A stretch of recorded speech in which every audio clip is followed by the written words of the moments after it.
thanks for joining me. I'm here to share another lovely kit with yourselves. Now this is not a themed kit, this is another journaling essentials kit. So I released a kit a while last month, which was a journaling essentials ephemera kit with lots and lots of vintage ephemera in. Lots of it was unique to me. It was from my own personal collection, and this kit is to go with it, and this is called Journaling Pages Basics. So with the two together, you're going to have absolutely everything you could ever possibly need for making a journal, especially in a vintage style. So this collection is designed to give you lots of what I call journal page fillers. So plainer pages, vintage papers, coloured papers, things like that, to use as journal pages to slot in and amongst any themed kit that you choose. So let's get cracking. There's 33 pages in this one. I tend to go a bit mad, but some of them are duplicated to give you more versatility. So this is one that I've created, and this is using vintage ephemera that I have in my collection. So that's a lovely kind of layered collage kind of a look. Okay, then we've got this one, and these items here are my personal. This one's digitalized, but you can see that we've got the lovely kind of coffee dyed, tea dyed look. So that it will coordinate with a vintage feel. Then I've done a postcard collage, so you can cut it up. Lots of people make masterboards, then cut them up to make things. Well, I've done all the hard work for you, and that would also make a great journal cover, or I use it as a journaling page. Then I've turned it into tags for you so that you don't have to cut it up if you don't want. You've got the joy of both. Okay. Then here we've got one which is all vintage advertisements, female based.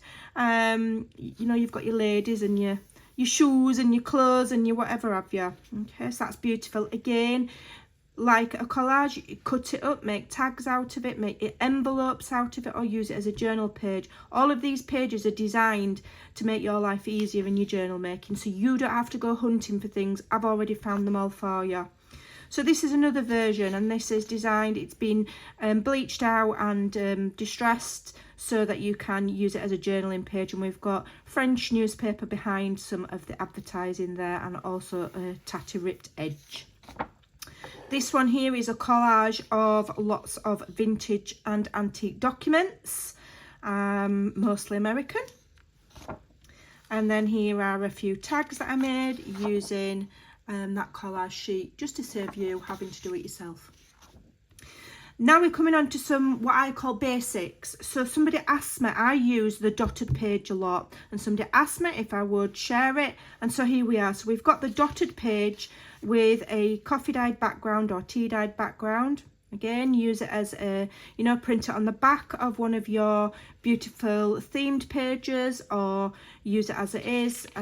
Brilliant for writing on, because you've got the dots to as if the lines.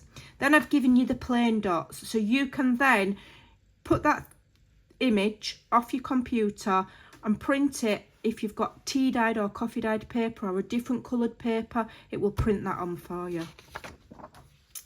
Then we've got another tatty distressed look. It's all nice and torn and tatty, and we've got a few different layers going on there. Beautiful basic journaling page.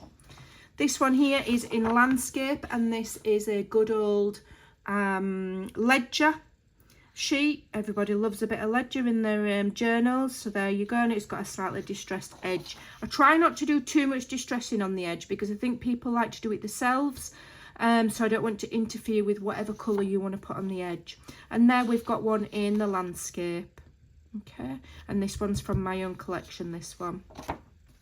Then I've done some lined papers. So this one is, you know, your landscape if you're doing your tall skinny journals.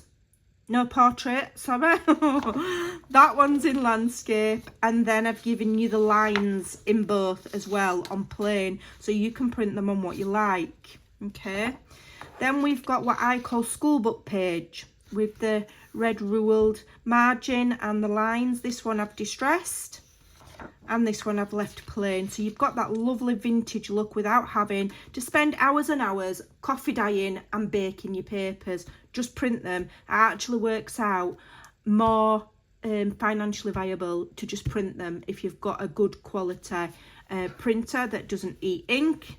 I use an Epson Eco Tank. So for me, printing the pages is actually cheaper than baking them in the oven, although when the summer comes I will be back out coffee dyeing.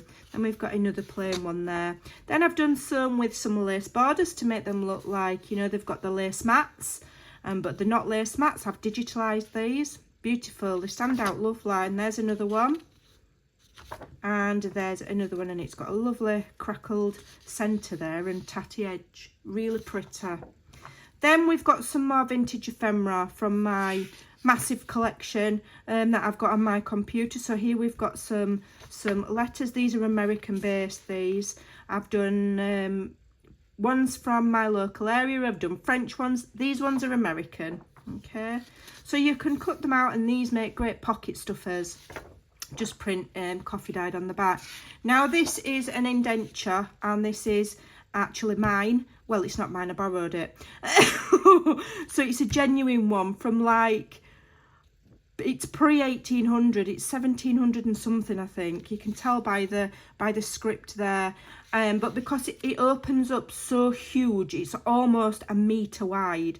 I could only fit a small amount of that in my scanner.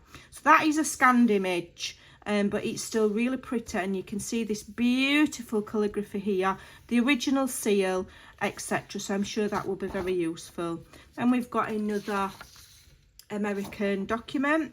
Then here I've made some tags using my own ephemera. These are vintage invoices for a company in my local area. Then I was having a play. I've got some plans for another kit coming up, and I wanted to have a go at making some Polaroids, so I came up with these. So we've got a typewriter and telephone. Here we've got an old sewing machine and some buttons. We've got a vintage camera, an inkwell and a fountain pen, and I've made them look vintage and in these lovely frames. They are absolutely lovely. And then what I did was, because those are quite large, I shrunk them down in case you want them smaller. So save you doing it, I've done it for you. All on one page, just print and go. So those are lovely. And then I thought I'd give you some frames to play with yourself. If you print these out on cardstock, you can quite easily cut the window out and put a photo behind, or you can just stick something over the top. It's up to you how you do it. But those are beautiful. And then I wanted to have a go at this. So these are clipboards. I found pictures of them, and then I've added a watercolour kind of filter on them, so they don't look so realistic. And so they're a nice little size. And then you've got the extra bulldog clips here, so I've cut this out, and I've given you the extra ones. And what you can do if you're clever, and this is what I thought, is you can cut these out, fussy cut one of the clips, and you can layer it over. If you just glue the top bit and leave the bottom bit empty, then you can use it to tuck things under. Okay, so yeah, that's quite cute. So again, I'd probably print that out on cardstock to give it a little bit of strength, or back it with book paper, and like I say, layer that on, just glue the top so you can use it as a tuck spot. I think those are super cute. I can see the lots and lots of uses for those. I was quite excited that I managed to do that. So there we go, we've got 33 pages of a journal page basics is what it's going to be called in the shop. Now it is only in A4 format. These kind of kits, when there's so many pages, I don't convert them to American size. But if you can see US size, I beg your pardon, I shouldn't say American, US size. But most of the ones with ephemera on, I've tried to keep within the constraints of what would be a letter size. And then these ones, anyway, if it cuts a bit off, it cuts a bit off. It doesn't spoil them. So it will be suitable for anybody. All right, so 33 pages of journal page basics. I hope you enjoy them, and I think collectively this one and my Journal Essentials ephemera bundle, mega bundle, which is about 30 pages as well, I think collectively you've got everything you could ever need for making your vintage style journals. So I hope you like it. The link to my shop is in the description box below, and go and take a look. Thanks for watching, take care, and I'll see you soon. Bye for now.